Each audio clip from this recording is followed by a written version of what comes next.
Hello and welcome to this briefing on the World Economic Forum's 2023 Global Risks Report. My name is Adrian Monk, I'm with the World Economic Forum. Joining me here on stage, we have Sadia Zahidi, my colleague who leads the forum's work on global risks. I have Carolina Klint from Marsh and John Scott from Zurich, who've all been involved in producing this work. We're going to hear a little bit from each of them, and then we'll have time for some questions. But without further ado, I'm going to turn to you, Sadia, and ask you just to run us through the highlights and the key findings from this year's report.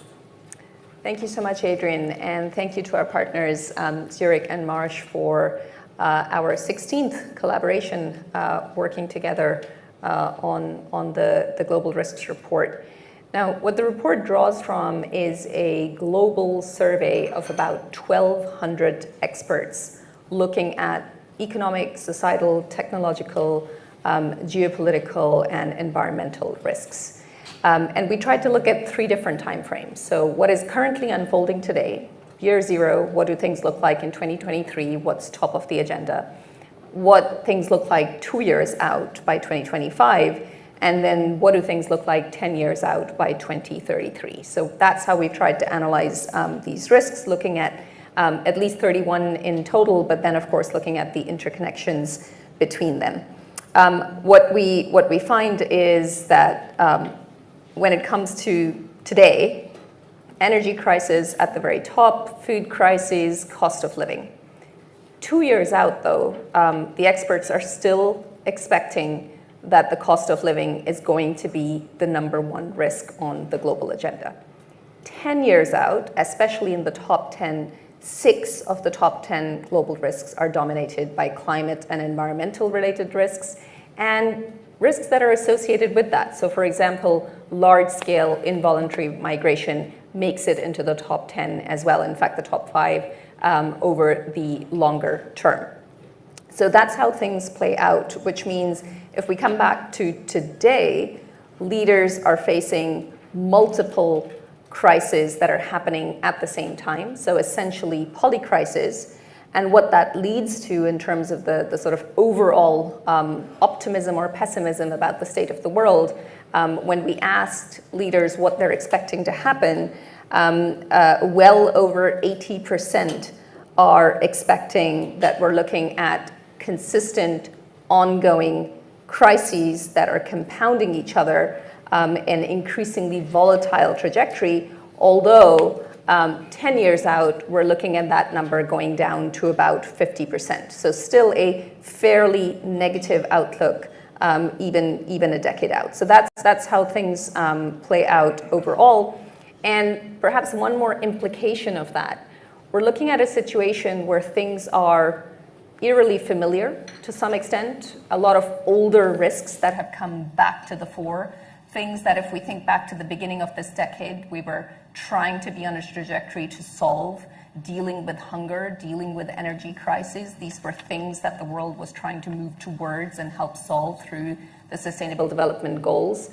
Quite a different picture today with things like re-emerging health crises and food crises and energy crisis and the cost of living.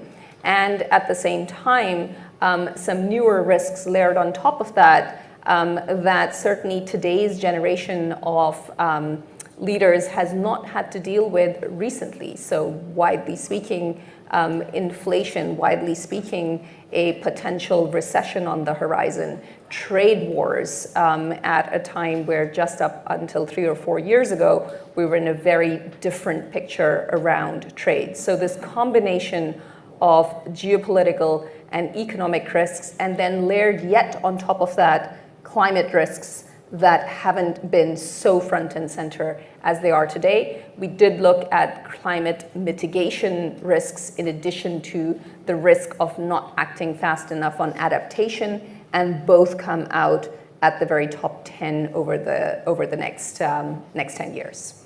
I'll stop there, Adrian. Thanks, Sadia.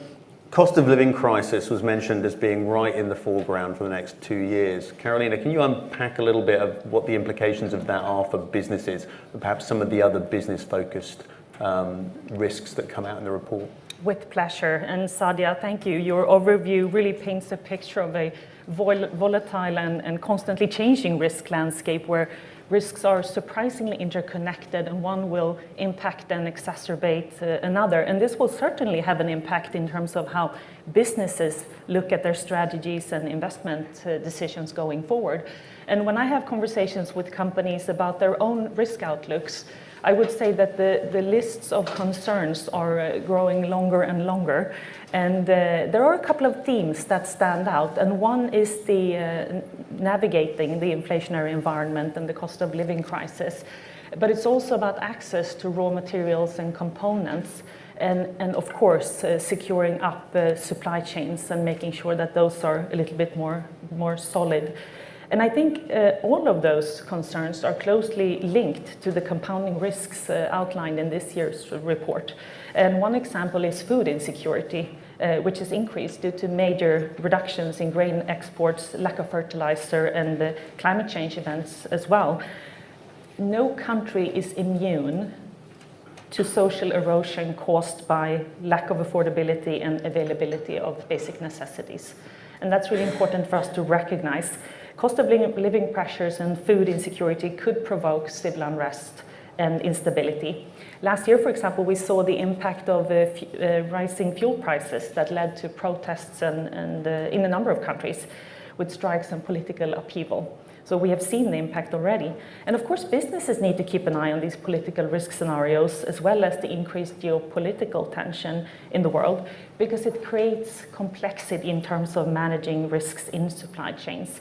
And the war in Ukraine has impacted access to raw materials and minerals, but it's also led to sanctions and trade restrictions that has had an impact on other goods and services as well. And as a result of this, we now see how companies are turning from a just-in-time approach to a more just-in-case strategy. And that we see that in terms of bringing production closer to home, nearshoring, friendshoring, stockpiling, but also we see a trend of vertical integration, meaning that companies are actually looking to acquire both suppliers and clients in order to take control of the whole chain. So that's an interesting trend to watch. I think the relative predictability of the business environment has gone down, which is really forcing companies to allow more slack in the system. And be willing to invest a little bit more upfront in order to stay in business and build the needed resilience. Secure energy is, of course, also crucial for supply chain resilience, and Russia's invasion of Ukraine highlighted Europe's energy vulnerability. And many countries have increased their reliance on coal to keep lights on and factories running. But I think we're at the point now where we have to recognize that we're not going to be able to solve the energy crisis by next winter. And it's not about surviving this winter or next winter. It's about surviving the next 5 winters. And it's also about summers and extreme heat waves that can put pressure on power grids. And in all this, of course, we have to remain committed to long-term climate ambitions. And I think investments in speeding up the green energy transition should be central to enhancing energy security. Of course, we cannot forget about cyber risks as well, cyber attacks, because there are more entry points than ever before as companies have continued to accelerate digitalization, automating their processes. And add to this, of course, the risk of cyber warfare that is highlighted in this year's report. This is an area where public and private partnership is incredibly important to provide better protection against these risks. So what do? Well, we need to take a step back and start planning for the unexpected. And I think generally speaking, most of the things that we worry about are too short-term and modest.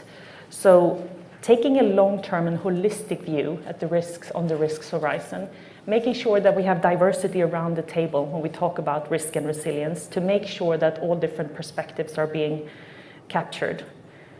Because I do think that if we work together, we are able to prepare for and respond to these compounding risks with better agility. We might even be in a position where we can create a more secure future.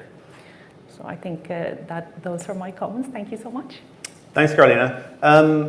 You very well expressed there the kind of short-term things on leaders' minds.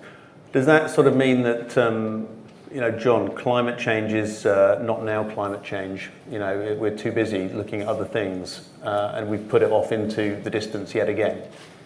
Well, Adrian, it's been 30 years since the Earth Summit at Rio de Janeiro in 1992. And during that time, we've seen intense climate diplomacy, climate activism, and yet here we are in today's world where we really just are not doing enough. We know that because at COP27, the UNFCCC issued a report that described a world where in the next 7 years, by the end of the decade, we have a 50% chance of breaching the 1.5 degree limit, which is enshrined or built into the Paris Agreement. So it feels like that we're really challenged in terms of achieving our climate objectives. And in fact, in the Global Risk Report of this year, the failure of climate change mitigation is in fact one of the most highly rated risks. And even more concerning, it's not only the most highly rated risk, or one of the most highly rated, but it's the risk that is the least prepared for, with over 70% of respondents to the Global Risk Perception Survey rating mitigation of climate change as ineffective. And quite frankly, I think that's unlikely to change in the near future. And why is that? Well, we're living in a world right now where what's scientifically necessary and what is politically expedient don't match. And we see that with events, with the war in Ukraine, which Sadia and Carolina have already referred to, and the energy crisis and the food crisis that have stemmed from that. And not only that, but also at COP27, unlike COP26, where at least there was an agreement to phase down thermal coal, at COP27 we failed to agree on phasing out fossil fuels. And that's a missed opportunity. So really, in conclusion for that, it feels like we're heading towards a much slower and more disorderly climate transition in reality. And it seems, looking at the science, that we have already 1.2 degrees of global warming compared to pre-industrial times already dialed into the system. And one of the big risks that was highlighted in the short term in the next 2 years in the Global Risk Report, it's number 2 actually on the list of risks by impact, is natural disasters and extreme weather events. And the two are intrinsically linked, this warming and disasters. So that really leads us to a focus on moving more towards adaptation to climate change and the physical consequences of climate change rather than climate mitigation, the reduction of greenhouse gas emissions, which is a real challenge and a real risk in the future because that should be our priority, reducing the emissions to reduce the warming and to reduce the physical consequences. But all these short-term events that are going on are making it look like that's not going to happen. So are hopes for a net zero future fading? Well, possibly, but the stakes are extremely high. And I think, if you think back to the end of last year and the COP15 biodiversity conference, the clear links between climate and nature and the way that nature provides services that are so important for us on this planet, whether it's for food and the links between coral reef, low latitude coral reef health, the nurseries, if you like, of all marine life and marine food systems. If you think about forests and deforestation and wildfires and the effect that has on removing carbon from the atmosphere and actually, causing a situation where basically we're not removing enough carbon dioxide from the atmosphere naturally because of the effects of climate change, then all of that makes us feel as though we have to spend more effort on climate mitigation and on nature. And in terms of how that might play out over the next 10 years, that could have very dramatic consequences, especially for the more climate vulnerable countries, in terms of food and food supply, and in terms of lives and livelihoods. But that doesn't have to be our fate, biodiversity loss and ecosystem collapse. I think when we look at some of the actions going on at the moment around energy security and the energy transition, whilst they may seem divergent, Actually, in fact, there's a lot of positive things going on. And I think if I look at Europe with the Repower EU policy, where there's a focus on secure, cleaner and cheaper energy and on energy efficiency, I have a lot of optimism. So just to conclude, climate change is still an existential risk for our planet, and it will lead ultimately to greater crises and shocks than we're even experiencing today. So a net zero future is still in reach, but the window of opportunity is closing rapidly to take action, and the time for action definitely is now. John, thanks very much. Well, I'm sorry to give everyone such a gloomy start to their morning. If you've got a question, please tell us your name and where you're from. And we have, I think, some microphones available to make it a bit easier for us to hear from you. So please put a hand up if you have a question for the panel, and we'll get a microphone to you. So shall we work our way across? Lady on the front, just there. Hi, I'm Laurie Gehring from the Thomson Reuters Foundation. I thought your remark about the possibility of social unrest and things like that, not only in poorer, more vulnerable countries, but in all countries as a result of some of these risks is really sobering and interesting. And I'm curious what you see, if anything, that can be done to try to stem those risks now. What are the things you would like to see happening that would help to reduce those risks? Thanks for that.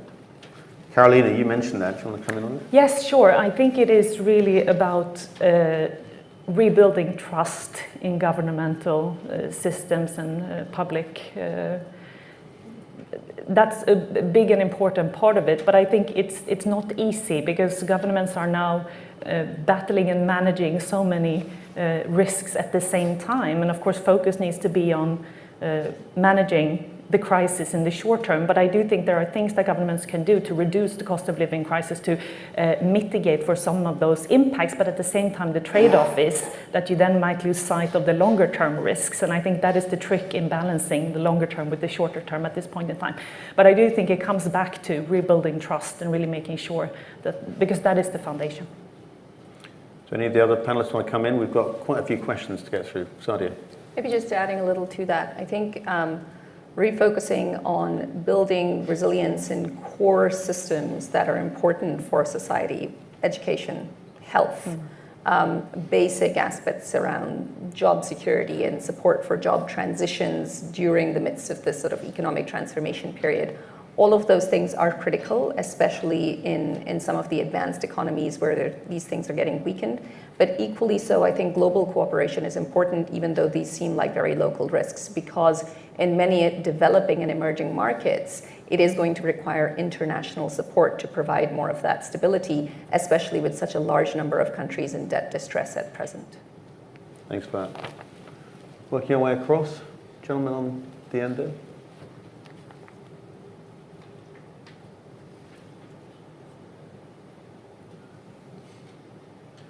Hi, John Paul Ford from the Daily Mail.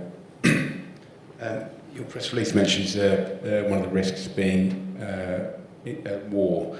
Can you identify any hotspots? I think a lot of people I've spoken to recently talk about the risk of a war around Taiwan being a major risk that could tip things further into a more gloomy situation the year ahead. Thanks for that. Does anyone want to kick off on, are there specific areas that are identified in the report? So we're actually looking at global risks, broadly speaking, and trying to understand where people are putting their relative severity. And what's interesting is that the experts that have responded to the survey are actually putting traditional geopolitical risks, such as traditional warfare, further down than, for example, geoeconomic confrontation and geoeconomic warfare, as well as cyber warfare. So I think the nature of how conflict happens is changing. That's one key thing that's coming out of the survey. And a second element at the same time is that doesn't mean that we shouldn't at the same time be concerned, because for the first time in a fairly long time, military spending is seeing a small but pronounced uptick in many large economies. And so there is possibly a future risk here that we do need to be thinking about. Yes, and if I can add, I also want to highlight the fact that infectious disease ranked so low, both on short and long-term risk. And I think the link to war is that if infectious diseases were to be weaponized, I think there's also a massive risk to how we perceive war and what that could look like in terms of the impact on the world. John? Yeah, and I think, Sadia's point about the geoeconomic warfare, I think, interstate war and a hot war, we're clearly experiencing one in Europe right now, the first time in 80 years. But there are hotspots around the rest of the world. But I think largely a lot of the competition between countries is geoeconomic. I think also in the technological space, we wrote last year, in fact, a lot about competition in space and actually the way that warfare can extend into domains outside of the obvious hot warfare in individual countries or regions. So I think that's a thing that has big risk implications, especially in terms of cyber risks. Thanks for that. If we work back on that side, I think we've just got a microphone behind you. Thanks. Thank you. John Guy, Emerging Risk. I'd just like to ask the insurance team on the panel. You mentioned climate change, you mentioned the fact that it's moving from mitigation to adaptation. But obviously for the insurance industry, we're seeing greater severity, greater frequency of major losses. Do you envisage a time, if we are going to go down the adaptation rather than mitigation route, that the insurance industry is going to have to draw a line and say, I'm sorry, but we are going to have to start marking some risks and some areas as simply uninsurable? I think the insurance industry is really coming to the fore. In fact, the whole financial services sector in the last couple of COPs, and in particular in Sharm el-Sheikh in November, there was a lot on the adaptation. Obviously, the one that headlines was the agreement on loss and damage. But equally, there was a lot of work with the Insurance Development Forum, the IDF, which is a group that was set up in 2015 after the Paris Agreement to really look at how to share some of the modelling capabilities that sit within the insurance industry to help not only companies but countries model natural catastrophe risks and how they may change over time with the influence of climate change. So I think the whole adaptation agenda and the building of resilience is so much built into what insurance does. I mean, one of the purposes of insurance is to create resilience in societies in all sorts of ways, for individuals in life insurance, for companies and for countries in terms of commercial insurance and municipal insurance. So I think the whole resilience piece and the adaptation piece is an obvious place where the insurance industry can play its part. And if I can just add a couple of comments on that, my perspective is, of course, as a representative of a risk consultant and insurance broker, but I would say that the whole chain, the importance of the whole chain has really increased. And what I mean by that is not only about the risk transfer piece, but it's really about the risk identification, the risk mitigation, the risk management, the strategies, connecting strategy to risk.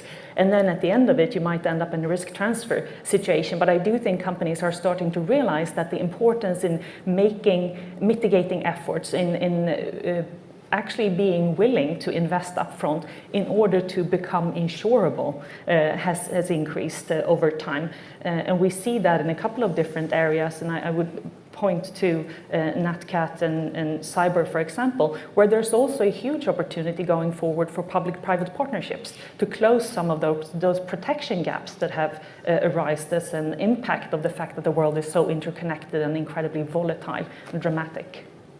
Thanks for that. Working our way over the other side of the room. Should we start on gentleman at the front? Oh, we're starting at the back. Okay. Thanks very much. Richard Partington from The Guardian. One of the speakers mentioned how we were living in a world where what's scientifically necessary and what's politically expedient don't match. I wondered if you might add a third to that, and what makes short-term business sense being part of the problem, and that profitability for large corporations is an issue which can blind the need to invest or mitigate climate change. I give, for example, large dividends being paid out by energy companies and efforts by one particular company to sue the European Union over a windfall tax proposal. Are companies doing sufficient measures in the short term to tackle climate change, and would you not say that more needs to be done? Thanks for that. John, you actually made that point. Yeah, so it's a great question, and I think there's a lot of challenge at the moment around greenwash and green hush. Companies not wanting to talk about what they're doing because they're afraid of litigation. But I think the reality is solving climate change is kind of like the ultimate team sport. It isn't just coming from one sector, so it has to be governments, it has to be business, it has to be the finance sector working together to really address these really complex and systemic issues. And what I observe is there's an awful lot of companies saying they're doing really good things. They've got transition plans that they've published. They disclose through the Task Force for Climate-Related Financial Disclosures framework what they plan on doing. And I think I have a lot of optimism that if those plans get implemented, if government nationally determined reduction commitments are implemented, and government long-term strategies are implemented, that we will get to a world that is getting close to the 1.7 or below 2 degree objectives of the Paris Agreement. That doesn't say we shouldn't be keeping up the pressure on companies to keep delivering, and I think it's really important. I think the finance sector has a really important role here, especially in the investment space, to make sure that companies deliver on what they say they're going to do in their transition plans. And Sadia, we're seeing a little bit of pushback, aren't we, against that role that finance companies might be starting to play versus the energy sector. If you look at the stakeholder metrics pushback, is there a divergence between what companies ought to be doing and what they say they'd like to do? Yeah, I think it's again back to the sort of putting on the short and the medium term lenses. I think overall the stakeholder capitalism, ESG metrics movement has been incredibly helpful in getting people to think of non-financial metrics and think of those as also measures of success. So that part is important. I think with the disruptions that have taken place over the last year, to your point, has to some extent in some areas, in some industries, swung the pendulum back the other way. And now there has to be sort of a refocus on there are ways to deal with the current energy crisis that can have terrible implications for the long term, to John's point around mitigating climate change.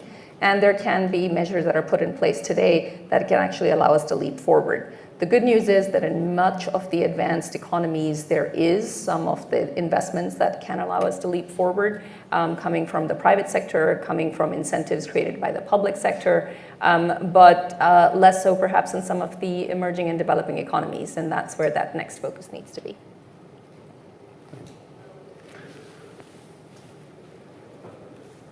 Just telling that. Oh, hi, Mike Farish. Hello, Mike Farish, freelance industrial journalist. A lot of gloom. What are the factors, if any, that give you grounds for optimism about the future? Sadia, we need a little bit of optimism this morning. So I think we have to look a little bit beyond simply what is coming out in terms of what's at the top of the survey. It's very clear that wave after wave of crises, this current poly-crisis situation, it is creating an incredibly challenging environment for leaders. But let's look back also at the last couple of years. While imperfect, in many advanced economies, some of the support that was given to businesses to keep things afloat, some of the support that was given to households, while now we are to some extent paying for some of the consequences of that in terms of the inflation that we've seen over the last year, at the same time, it has kept things afloat for many families, many households, and many particularly smaller businesses. Now, that doesn't necessarily mean that it was perfect, and certainly in many developing economies, things do look grim. but there have been efforts that have worked. Again, imperfect, but the development of a vaccine, the collaboration that took place between the public and the private sector to make that work, the distribution of that vaccine, while partial, again, impacting very large numbers of people around the world. And so there have also been examples of the efforts that have taken place. COP, maybe not going far enough, but the intention to create a future loss and damage fund for the most impacted and the most vulnerable countries. So there have also been movements forward. What we have to do, though, is learn from some of those areas that have worked and do much more of that today. The investment that is made in resilience today is critical because in this current extremely fragile environment, were there to be yet another shock like the one that we saw last year, it may be unmanageable. And so some of that medium to long-term focus on resilience across multiple systems is critical. Carolina. And for business leaders, I would just like to add that it's an excellent opportunity to move from risk management to more strategic resilience. And with that, connecting risk with strategy, there's an opportunity to capture really the positives and the opportunities that come with the direction of change. So staying in business, remaining relevant, adapting to a changing customer base, all of those are actually really positive opportunities if you choose to look at it that way. John, what's on your optimistic So I think not only these great examples like vaccine development, which show this the appropriate application of where there's strengths in business and where there's strengths in government. So harnessing the innovative capabilities of business with the ability of government to mobilize finance and operational activity to scale up production and actually equitably distribute vaccines. That was a good example of where best use of each stakeholder's capabilities really has a great outcome. I think the other things that I see that give me optimism over the year, and it feels like it's been a really grim year for the world coming out of the pandemic and then with the war in Ukraine. But actually there's been some amazing things out there in terms of democratic success. There's been a number of elections that have run well. We've seen candidates being accepted as a result of those elections. That feels very positive to me. I think we've seen the end of a long era of ultra-loose monetary policy in response to the inflation, especially in the G7 nations, and central banks acting very, very quickly to address that. And I think that's a positive. And that gives me great encouragement to see that both in the finance and political worlds and in the business world, that actually there are mechanisms that are working well to address risk. Thanks for that. Thank you very much, Paul Walsh, Field Gibson Media. If we take the cost of living crisis, which is seen as the most urgent short-term risk in this, from an insurance perspective, what sort of risk do you think this poses to the insurance sector, and what sort of measures can the sector take to kind of address those? Well, let me take that one, or start on that one, and I can hand over to Carolina. But yes, I think one of the biggest challenges, and it's not just for the insurance sector, is inflation and social inflation. So what I mean by that is that when you think about it, when an event happens, your house burns down, or your factory burns down, or you're flooded, or one of these awful events happens, which insurance is fantastically well positioned to support people with finance and good risk management advice and great claim service to get people back into their normal lives again. Actually, the cost of all the components, if you think about it, in a car manufacturing, it's been well understood that the lack of semiconductors, some of the supply chain tightness post-pandemic, and the cost, not alone the access, but the cost of these components has really gone through the roof. So the cost of actually fixing someone's car or rebuilding their house, just the price of the basic commodities of lumber and cement and so on have gone, really gone through the roof. So that's a real challenge to manage the cost of the inflation increases in terms of the cost of claims. But that is manageable, and I think the really important thing is that we're there for our customers to actually get them back to where they were before the event. And I agree. I think the business insurance perspective on that is really making sure that your values are up to date and that you don't end up in a situation where you suffer a loss and then all of a sudden the insurance will not respond because your values are out of date. So that would be the main focus area. Gentleman there and then gentleman there.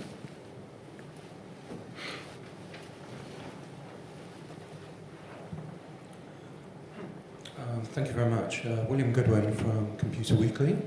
So this question is in two parts about technology. The report refers to, and it's been mentioned today, about cyber risks being more impactful potentially, or being a greater risk than conventional warfare. How might that actually play out over the next 10 years? And the second part of the question is, technology as well as being a risk, could that also be a way of mitigating in some way some of the crises that businesses and governments are currently facing, and if so, how? Carolina, do you want to kick off with that? Yes, absolutely. And I think to your first question around how cyber warfare could look, I think there's a real risk that cyber attacks might be targeting critical infrastructure, healthcare, public institutions. I mean, there's such a broad array of different areas that could potentially impact. And of course, that would have dramatic ramifications in terms of the stability, but also, again, back to the earlier question around trust in governments and public institutions. So I think that's really something to keep an eye on. And then to your other question, which was about technology. Are there developments that give us reason for optimism? There are developments that give us reasons for optimism, and I think technology can play an incredibly important part in solving for some of the vulnerabilities that we see in healthcare systems, for example, or education, upskilling of workers. So absolutely. And I also think there's an excellent opportunity for collaborative efforts and public-private partnerships. So just thinking in terms of how we respond to cyber risks, and that opportunity for platform providers, cloud providers to partner with law enforcement, with governments, with insurance companies that can provide some guidance on what good resilience measures look like and what we've experienced. And if we come together and address this collectively, I think there's a much better risk of actually addressing some of those emerging threats. John, before we came on this morning, you were talking about some of the reasons that we can be optimistic in terms of technology and some of the changes that are giving us reason for hope. I think it depends on which sector you're talking about. If you're talking specifically about information technology, I think there's, just as Carolina was saying, there's real opportunities in, we see it with faster and more efficient semiconductors that can lead to more powerful and more power efficient devices. But I think that just creates great opportunities in terms of understanding data, collecting data, and monitoring things like the progression of climate. I mentioned it earlier about space being a new frontier, if you like. I think that's the ability to monitor what goes on the Earth and provide services on the Earth from space, whether that's communications or observation. I think that's going to transform many industries. I mean, for ourselves in the insurance sector, that makes it much easier to understand the consequences of major events like hurricanes, where the floods have happened, where to send support to help people who need that help. So I think there are real opportunities, and I think the other thing, I mean, it's slightly tricky because it's a two-edged sword, but in terms of social media and data and communicating to people, I think there's, when I say it's two-edged sword, there's great to get transparency and information about what's going on from people, on the spot, and it's so different from how it used to be, many years ago, where it was just journalists like yourselves being on the spot and giving an edited version of what's going on. Of course, nowadays you don't get the edit, which is a shame in many ways, because it's very difficult for people to discern what is really the truth. And I think that's the challenge. And of course, when that gets manipulated by governments for their own purposes, that becomes even more confusing for people. But I think there's a huge role and opportunity, in fact, in the tech sector to be the group that helps drive a better understanding of what is the truth, and to help people address many of the really big issues that are out there that we refer to in this global risk report. Sadia, anything on cyber that you want to come in on?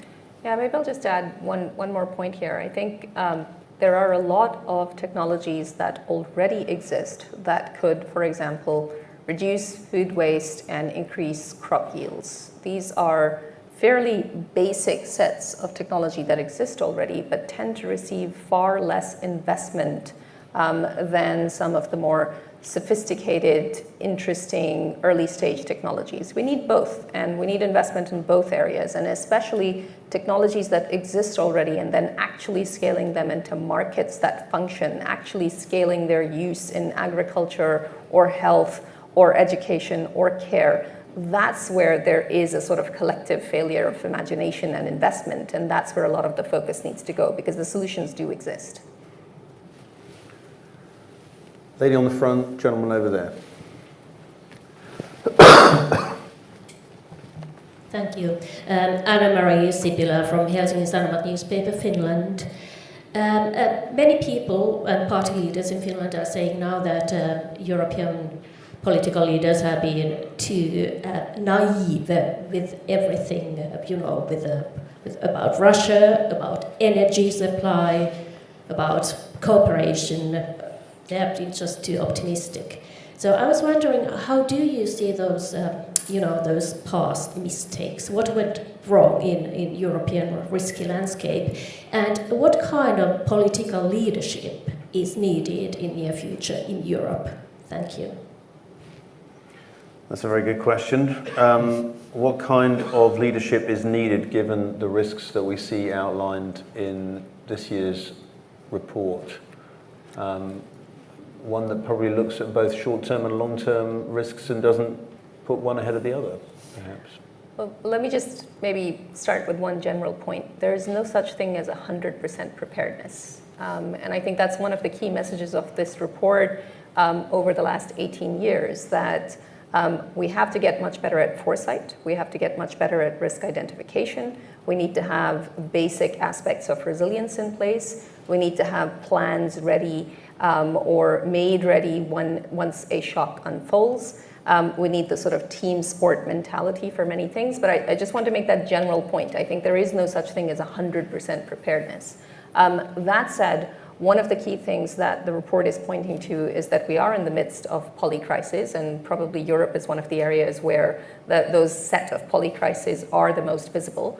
And so having this sort of short-term, long-term dual approach today, taking a very different time horizon on risks. It's not that we can solve today for short-term gas supplies and not think about what that means for greener energy in the future. And that is very much what leaders in Europe are doing today, trying to take that dual lens and build some longer-term solutions while trying to have the sort of short-term preparedness in place. And I think that dual lens is probably something that applies around the world. Emerging markets, advanced economies, they will all have to do this, because collectively we are facing an era of turbulence and likely polycrisis for some years to come. And if I, oh sorry. I was just trying to get through our questions in our allotted time, so I was just going to pass it over to the gentleman there. But Carolina, if you want to. No, I just wanted to add a quick comment on that, because last year's report was published before Russia's invasion in Ukraine. And looking at the risk rankings, geopolitical confrontation, I think it was ranked 27 on an aggregated view. However, if you were to look at the countries surrounding that area, the Baltics, the rankings was much higher. And what that tells us is that we need to make sure that we ask the people that actually know something about the risk. And what that implies in terms of leadership for coming years is that I think we need to have leaders that embrace diversity, that makes sure that we have different perspectives represented around the table when we talk about risk and resilience, because otherwise we're not going to be able to pick up on everything that's moving towards us on the horizon. Come on. Joan Arsquet for l'Echo in Brussels. In the 2020 report, a few weeks before the pandemic, infectious diseases were classified as the 10th biggest risk, and they are not mentioned in this year's report. Why? Yeah, good question. And I think 2 months before, we'd actually gone through a pandemic preparedness exercise which, if I remember, the forum colleague who organised it said to me, no one listened to me then. It took a pandemic for people to listen to me now. But yeah, it's an excellent point. We're warning about these things. Is anyone actually paying attention in places that matter? Sadia? Yeah. It's one of the things that's coming out very clearly in the report, that we're at a sort of a meta risk of panic neglect. So when a risk is unfolding, lots of concentrated action, and then as other things are emerging, there's a sort of certain set of neglect. Now, that's not wholly fair, because I think at the same time, one of the reasons infectious diseases have gotten pushed down the list, both today and 2 years out, is exactly because so many other things have emerged and because we are in this sort of polycrisis state. If you look 10 years out, actually infectious diseases go back up the list and higher than they are in year 0 and higher than they are in year 2. So there is concern around that. And what we try to deep dive into in the report is the resilience of health systems. Because whether it is this particular pandemic or whether it's a future health crisis, it's clear that health workforces are worn out. It's clear that overall the investment that has gone into trying to just sort of keep things moving is not quite the same as what needs to happen in terms of building out future health systems resilience. And many parts of the world are facing aging populations and chronic diseases and other aspects that are not quite the same as infectious diseases and are going to need long-term support. So there has to be a reinvestment, and it again ties back into the point around building out societal resilience. John? Yeah, I think that's, we've warned many times about health issues in the Global Risk Report over the last 15 years. From Ebola to, before Ebola, SARS and MERS, Ebola in 14, 15. And as Adrian was saying, that had an impact because there were organizations like the Global Vaccine Alliance and the Center for Epidemic Preparedness put in place to help organizations like the World Health Organization and the Centers for Disease Control in individual countries to actually deliver the right information as to how to address infectious diseases. And I think that did work during the pandemic. It was in a lot of countries, there were some political challenges in the sense that not everybody wanted to listen to that very good advice from those organizations. But eventually, yes, we did get the vaccine development in place. We did see incredible collaboration in the pharmaceutical industry in particular to look through their long lists of drugs to see whether any of them would have some effect on reducing the symptoms of COVID-19. So I think that all of that is still in place, but I think it's very only natural for people once they feel the problem is solved, and especially when they've got other issues just straight in their face like the energy crisis and the food crisis, to kind of think, okay, well, we've got that sorted. But as Sadia was saying, I think over the long run, what we've all learned from this pandemic is that pandemics don't just come and go, they come and go and they come back again. And so we should be prepared for that. Carolina, do you want to comment on that? I think it's a very astute observation, and I think it is human nature to look at what's exactly in front of us. But the risk is, of course, that we're not learning the lessons from this pandemic that we've been through, and that we might not even be out of the woods of yet. I mean, just look now when China's opening up. We don't really know what impact is going to be on that. So as a risk professional, I'm always concerned about the things we don't pay attention to. So I agree with you. We need to pay attention to pandemics going forward as well. Let me just get a sense of if there's any unanswered questions or hands that have been up and haven't had a chance to come back to before we draw things to a close. Gentlemen there, and perhaps Laurie again. Yeah. Hello. Further question is just about climate change and the role of central banks. Yesterday, Jerome Powell, the governor of the chairman of the Federal Reserve, talked about central banks needing to stick to their knitting and concentrate on monetary policy in terms of price stability.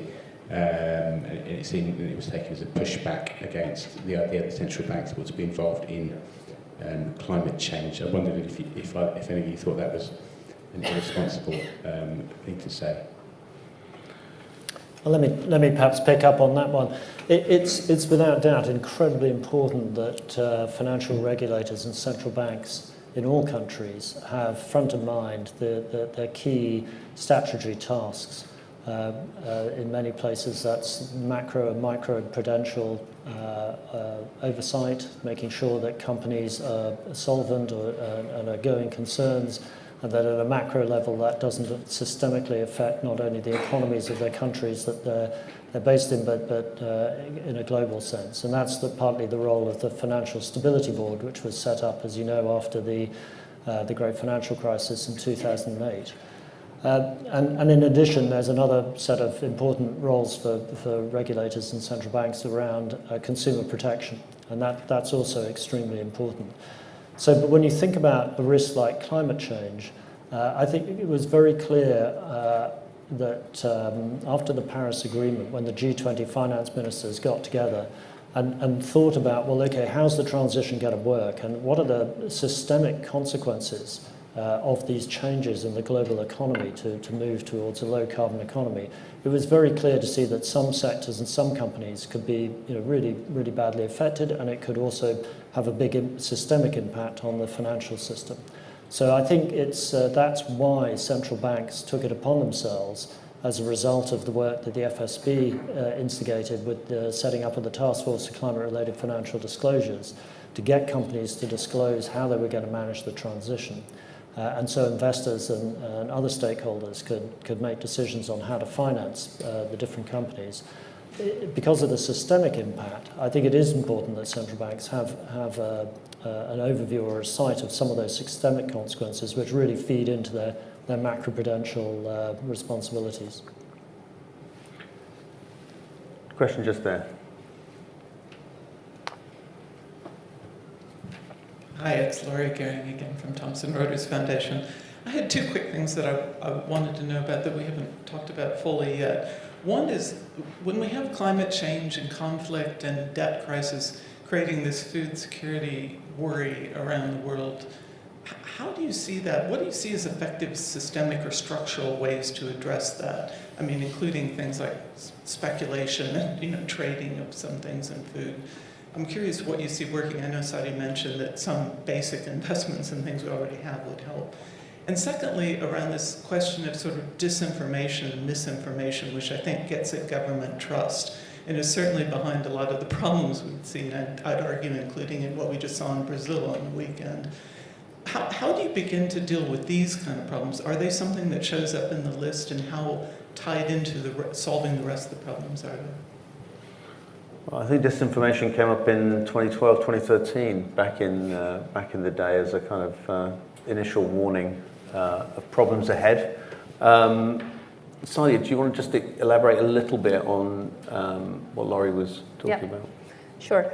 So I think one is really those basic investments using technologies we do already have has got to be critical to food security. I think second, there is obviously a need for international cooperation when it comes to providing support to countries that are facing multiple crises. So, for example, just this Monday, the support that was given to Pakistan with food security crisis, with climate crisis, with a number of things that have come together, and obviously facing a high amount of debt distress, that kind of support needs to continue. But I think in the longer term, I would really just go back to that focus around using technologies where they can be deployed and where they can be invested in to build overall much more stability and resilience. Around your question on misinformation, disinformation, societal polarization has continued to increase. It continues to creep up in the list of risks overall across various timeframes, and it is dovetailing with misinformation and disinformation, and it's very clear that those two things are feeding each other and creating sort of a new emerging polycrisis there. One of the other aspects that comes out is just how extreme that polarization is becoming. There is less centrism, there is much more division, and both sides are becoming extremes regardless of the specific political spectrums in both autocracies and democracies. So that is very much coming out. Carolina, you touched on information warfare, and we've seen some state-sponsored activity on issues from vaccines to climate change kind of coming into it. That's right, and misinformation and disinformation are huge issues, and it actually made me think about the social erosion angle of it and how it impacts trust in governments again, and the role that private companies had to play all of a sudden. Because what happens is that the public is looking to private companies for answers and for information that they can trust and believe in. And I think that's definitely something for businesses to keep in mind in terms of their reputational risk and the responsibility that they carry, because it looks very different today comparing to just a couple of years ago. Yeah. John, I mean, one of the most effective strategies, presumably, for any state actor is to destroy the enemy from within rather than from without. I mean, are you seeing misinformation, disinformation as being something that's going to rise up the risk list? Yes, I think it's it's part of the geoeconomic warfare and the cyber warfare. I think that's clear. We see before any major conflict a cyber pre-war, if you like. And in fact, I think it must have been about 4 years ago, NATO actually had a war game to prepare for that kind of event. But I just wanted to pick up your point about, or your question about food and food security as well. And I think that's a really important one from a climate perspective, because about 30% of global emissions come from food, and we have, or agriculture, and we have more than 8 billion people on the planet since the end of last year, and that's growing. And so it's an enormous challenge to create enough food to feed everybody. And we see that one of the major breadbaskets of the world becomes inaccessible, as we've seen with the war in Ukraine. Then that creates tremendous challenges. So I think there's a huge opportunity to change the way we feed the world. In the past, there's been this huge focus on yield and an oil-based agricultural system with pesticides and agrochemicals driving yield. And actually, I think there's a big shift moving now towards quality and more locally sourced food. And it kind of goes with changing supply chains, if you like. So it's not entirely a global world. It doesn't make sense that you go to your local supermarket and buy a product that comes from 20,000 miles away when you can have something that's local and seasonal. And I think we watch so many celebrity chef programs on TV nowadays. I think there's it sounds a silly thing, but I mean, actually changing people's habits of what they cook and how they cook and how they feed their families and how they source that food, and being more concerned about how farmers and how the agricultural system as a whole operates. I think there's great opportunities there to build greater food security into the global food system. Thanks, John. I think we're nearly running out of time, so we could probably have like a one-word response. Let's complete just one. Judith from Agencia F, Spain's international news agency. What could leaders do to reduce the risk of economic warfare and the proliferation of conflicts in the next decade? Probably a one-line answer from each of our panelists. I think there has to be a renewed focus on trade and investment and cross-border investment. One line. Global collaboration around systemic risks and really capturing that opportunity to work together. I might be quite old and I remember the Beatles, but I think the phrase would be give peace a chance. Thanks to everyone for joining this morning for the briefing on today's 2023 Global Risks Report. Thanks to Dow Jones for hosting us here in London. Thanks to John Scott from Zurich, to Karina Klint from Marsh, to my colleague Sadia Zahidi and her team who prepared the report.